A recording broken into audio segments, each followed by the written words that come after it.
This channel does not promote any violent, harmful, or illegal activities. All content provided by this channel is meant for an educational purpose only. টোটো চালকের পেশার আড়ালে চলছিল রমরমিয়ে গাঁজার ব্যবসা, কিন্তু রাজ্যে রাজনৈতিক পথ পরিবর্তনের পরেই অ্যাকশন মোডে রাজ্য পুলিশ।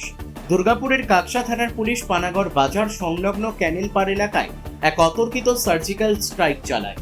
এই অভিযানে পুলিশ প্রায় 5 কেজি 150 গ্রাম গাঁজা উদ্ধার করেছে। পুলিশের দাবি, এই বিপুল পরিমাণ মাদক খুচরো বাজারে বিক্রির উদ্দেশ্যে ক্যানেলপাড় এলাকায় মজুত করে রাখা হয়েছিল।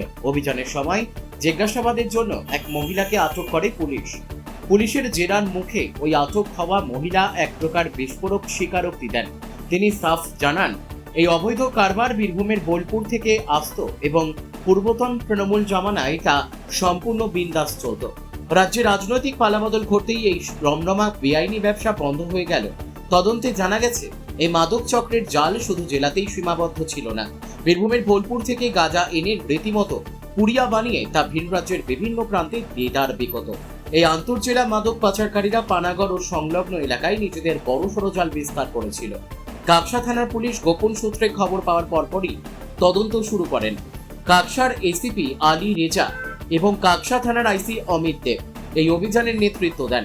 পুলিশ আপাতত ওই মহিলাকে আটকে রেখে এই অপরাধ চক্রের মূল মাথার খোঁজে তল্লাশি ও তদন্ত আরও জোরদার করেছে।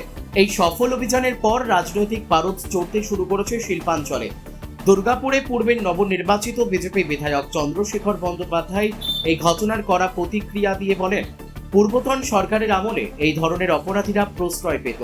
পালাবদল হতেই পুলিশ স্বাধীনভাবে কাজ করছে, এটাই বিজেপির আসল সুশাসন। করি না ব্যবসা, আর ছেড়ে দিয়েছি যখন থেকে দাদারা এসেছিল তখন থেকে ছেড়ে দিয়েছি। কতজন করে এখানে? আরো না না এগুলো করে, এই তো এই বাড়িটা করে, ওই প্রবীরদা করে, তারপর আরো করে, সবাই করে। আমাদের বন্ধ করে দিয়েছে দাদারা। কি কি বিক্রি করে? ওই পুড়িয়া বিক্রি করে। এটা কোথা থেকে আসে এগুলো? এইগুলো কোথা থেকে আসে সেটা জানি না।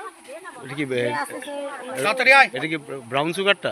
না না, তাহলে ওই কি বলে কি গাঁজা?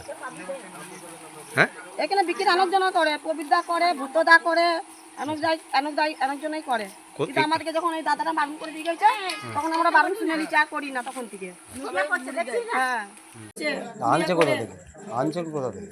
আনছে কোনো কোনো লোক দিয়ে যায় আর যায়। আপনিও তো আনছেন, সেটা কোথা থেকে আনছেন? এটা ওই বাইরে বাইরে বোলপুর টোলপুর এইসব জায়গা থেকে নিয়ে আসছে।